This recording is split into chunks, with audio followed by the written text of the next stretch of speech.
At the last council meeting, we had over 20 people speak out against the Israeli flag display. And when the public portion came to an end, the city attorney's associate addressed the room.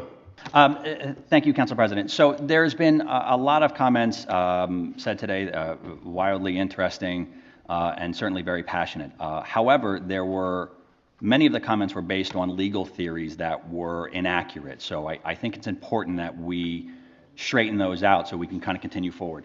First things first, Pier Village is a privately owned property. It is not city property. It's not owned or operated by the city of Long Branch. The fact that it was procured years and years and years ago, initially through eminent domain, does not make it a public forum. It is, excuse me, sir.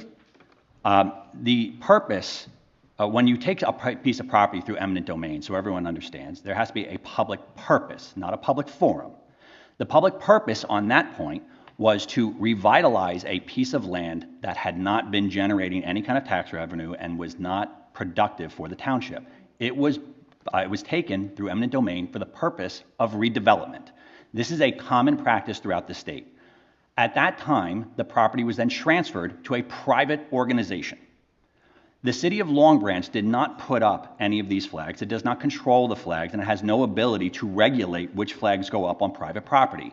To ask us to do that would be no different than to ask us to regulate the flag on your neighbor's front lawn. So as it pertains to eminent domain, it is not a public forum. And to go on to the First Amendment, and there was a wonderful comment that was made earlier, I believe it was during the first speaker, who said that we are not going to erase the First Amendment. He's right. But the First Amendment protects the entity that owns Pier Village the same way it protects you. So while we appreciate everyone coming out today, and by and large, I thought everyone was wildly respectful, minus a few, everyone had their opportunity to make their opinions heard. That's their First Amendment right. The folks of Pier Village have their First Amendment right too, and the city of Long Branch has no ability to regulate that.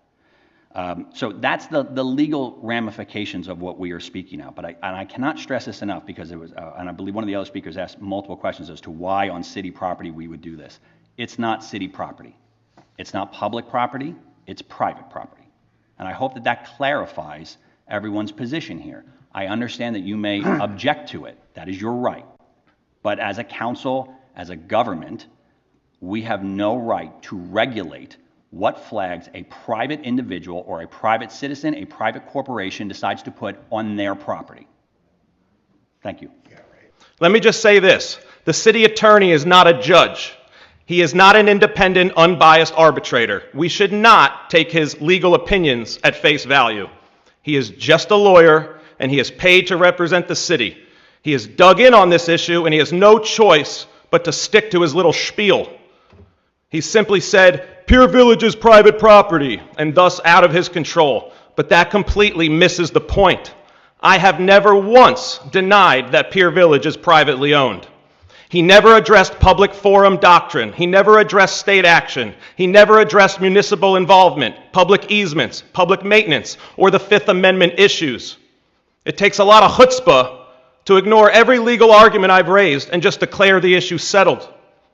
His job is to give this council accurate legal advice, not political cover. But what he did at the last meeting didn't look like legal analysis at all. It looked like advocacy. He may even be in violation of his oath of office. No one is debating if the property is privately owned. Ownership is not the issue. Function is. And functionally, Pier Village is anything but private. Here are the facts. Public Works maintains portions of the property. Long Branch Police patrol it daily and provide security at taxpayer expense.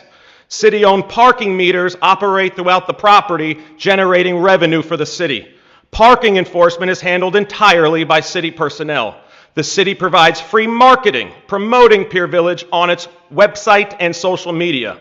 The city hosts concerts, parades, festivals, and holiday events on the property. And the land itself was seized through eminent domain, a government power used for the public benefit. Pier Village also provides public beach access under the public trust doctrine, and the lifeguards are hired, supervised, and paid by the city. So let's be honest. The city provides the safety. The city provides maintenance. The city enforces the rules. The city collects the parking revenue. The city runs the events, and the city staffs the beaches.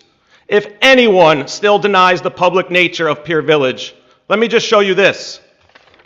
This is a flyer for the City of Long Branch's official Christmas tree lighting. You could find it on the city website.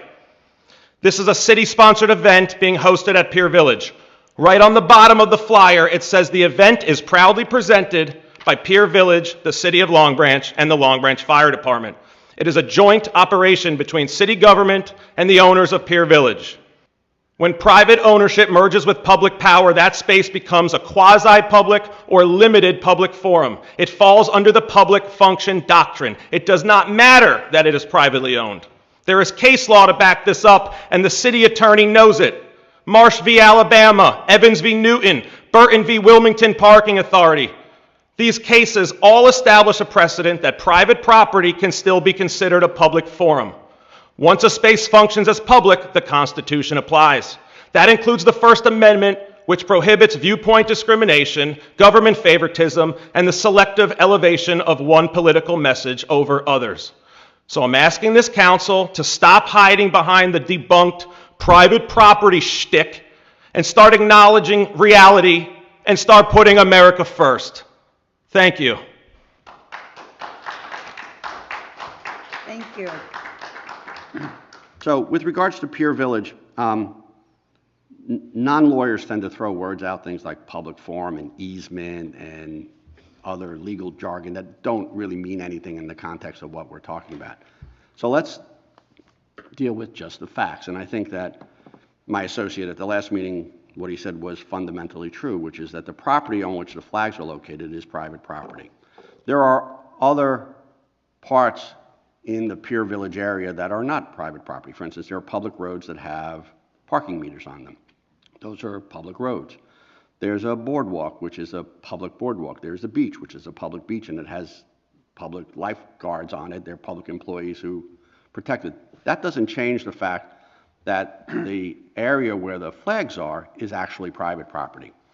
When people argue about, oh, it's a public forum, well, if it was a public forum, what a public forum means is that there's more First Amendment protection, not less First Amendment protection.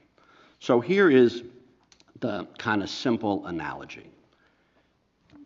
Since we don't own the property and we don't own the flagpoles, we can't order somebody to take the flagpole down, no more than we could order you to take the flag down in front of your house. So how does a governing body act? How do they perform their duties? If we passed an ordinance tomorrow that said you can't fly an Israeli flag on your private property, how long do you think it would take before we would get sued and that ordinance would be overturned? Pretty quick. And the reason is because we can't regulate content speech on somebody's private property. We can't regulate it on public property either. We have to be content neutral. So the long and the short of it is you can not like the Israeli flag. The Portuguese Club, which is a place in town, probably has the Portuguese flag above it, and we sometimes have flags from other countries right here on our public property. But the fact of the matter is that we can't regulate how people express their First Amendment rights. Remember, people have First Amendment rights on their private property to express their rights. And the thing about the First Amendment is that sometimes people get to express views that not everybody agrees with. That's the point of the First Amendment, after all, is to protect it. It protects, for instance, folks who come here, and by the way, this is a limited public forum in case people want to understand what the Constitution really means. And what that means is that we give an opportunity for the public to speak, but we can regulate the time and in the meeting when you speak and how long you can speak. But you know what we can't do is we can't tell you not to say something that's your opinion. So if you came up and you had a Palestinian flag lapel pin there, we couldn't say to you, well, you can't have that. Or if you spoke in favor of Israel or against Israel, we can't say to you, you can't say that. And I think probably 2 or 3 meetings ago, I made that pretty clear. So that's where we are. I know I'm not a judge, right? And at the same point in time, I'm the city's legal counsel, and my responsibility is to give them advice that allows them to, you heard Mr. Rassus tonight,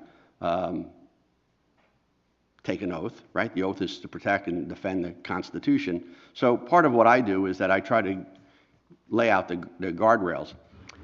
And like I said, it's real easy to go on Wikipedia and look up and come up with the names of cases, some of which are familiar cases to me, and they talk about where a parking garage could be a public forum. But you know what that means? That means that there's more constitutional protection, not less constitutional protection. And what we're talking about here is not the First Amendment protection. We're talking about limiting First Amendment protection.